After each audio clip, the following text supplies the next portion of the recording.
Assalamualaikum warahmatullahi wabarakatuh. Halo Sobat Pintar, apa kabar? Semoga kalian selalu sehat dan tetap bersemangat ya.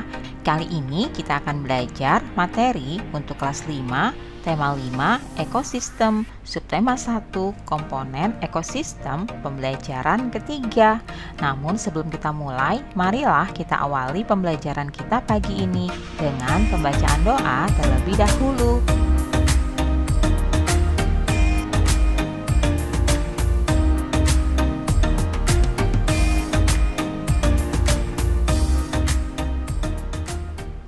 Anak-anak, amatilah gambar pemandangan alam di atas. Pernahkah kamu mengunjungi kedua tempat tersebut?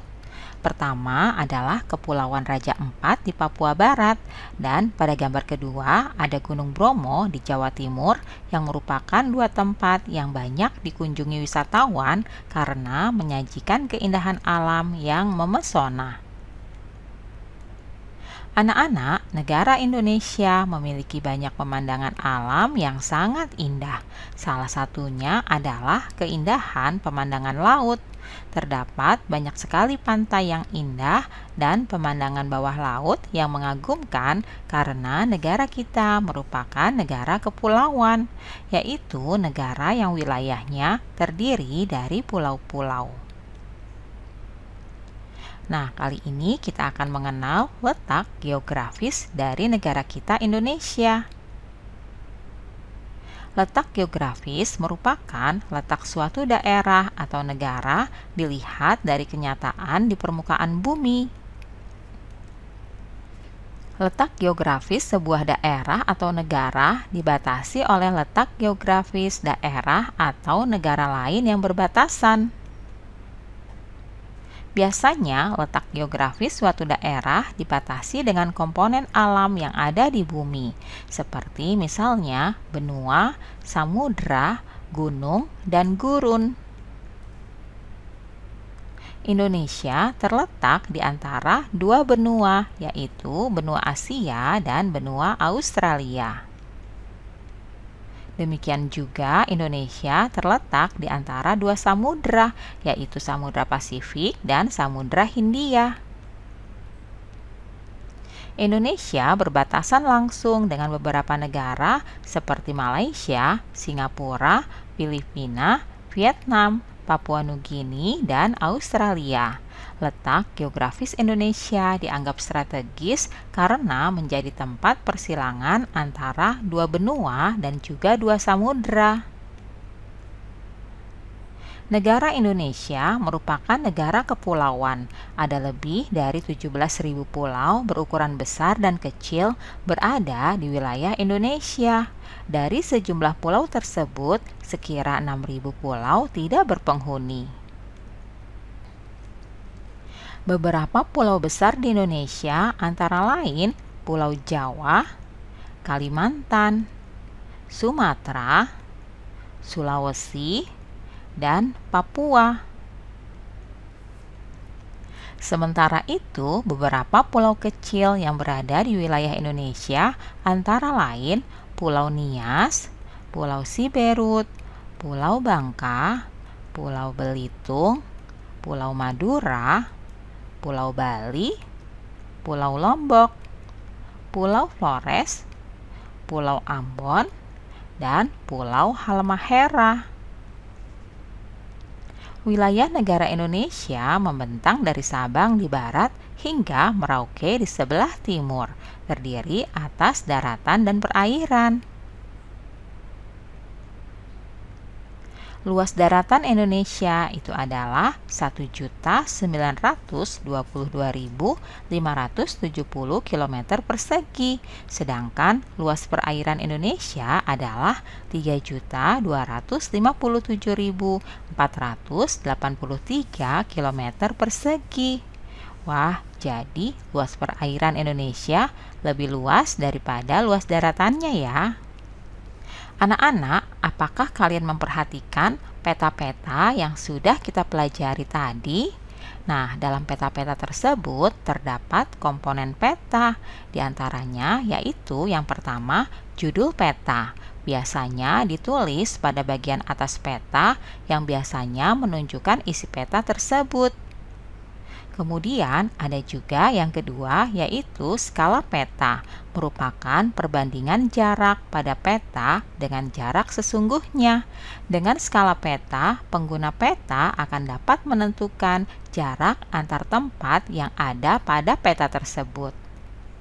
Berikutnya yaitu simbol, merupakan gambar atau warna tertentu pada peta untuk mewakili objek dalam peta. Berikutnya ada garis astronomis, merupakan garis hayal pada muka bumi. Garis-garis mendatar atau horizontal yang terdapat pada peta disebut garis lintang dan garis tegak disebut garis bujur.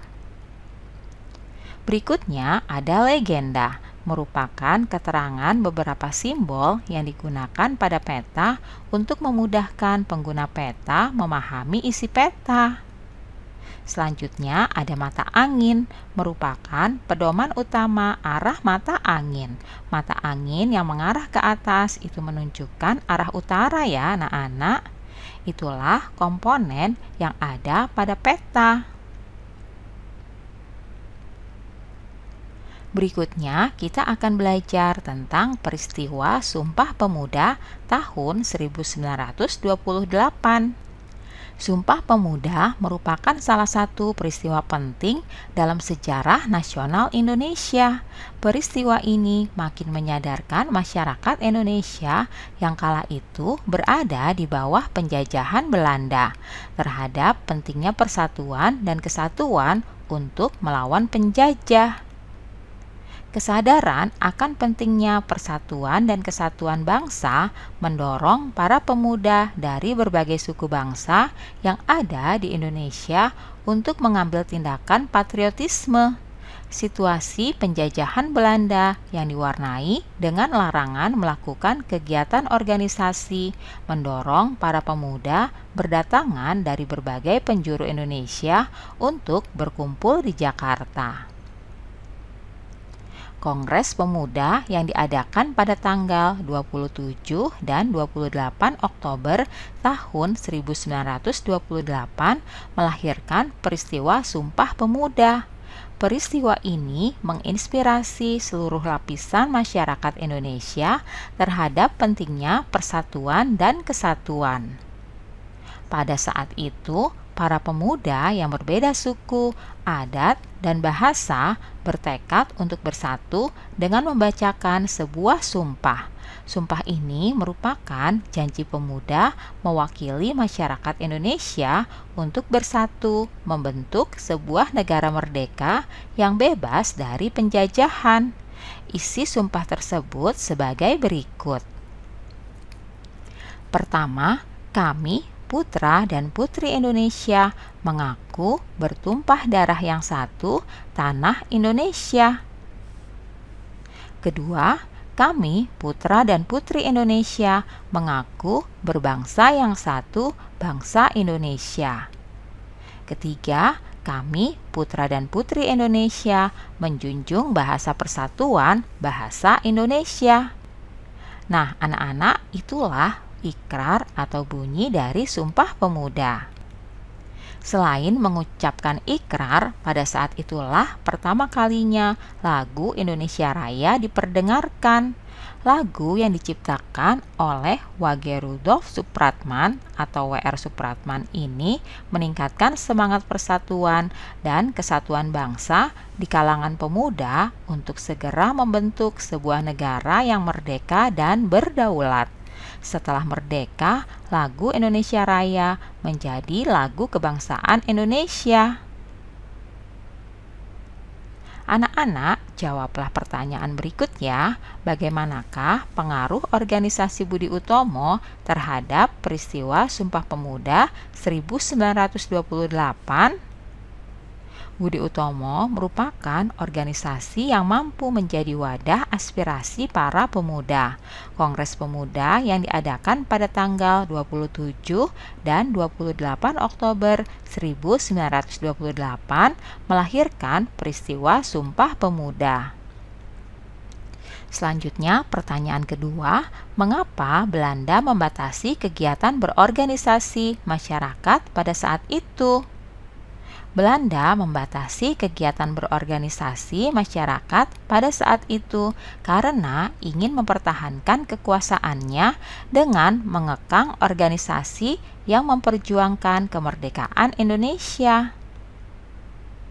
Selanjutnya, pertanyaan ketiga, bagaimana pengaruh peristiwa Sumpah Pemuda terhadap kehidupan masyarakat saat ini? Peristiwa Sumpah Pemuda menginspirasi seluruh lapisan masyarakat Indonesia terhadap pentingnya persatuan dan kesatuan hingga saat ini. Selanjutnya, pertanyaan keempat, bagaimana persatuan dan kesatuan bangsa berperan dalam usaha untuk membebaskan diri dari penjajahan? Dengan persatuan dan kesatuan, para tokoh pejuang dari berbagai suku bangsa, budaya, dan agama saling bekerja sama untuk mewujudkan kemerdekaan Indonesia. Nah, anak-anak, demikianlah pembelajaran kita pagi hari ini. Semoga bermanfaat untuk kalian semuanya ya. Sampai jumpa lagi pada video pembelajaran selanjutnya. Salam sehat dan tetap semangat. Wassalamualaikum warahmatullahi wabarakatuh.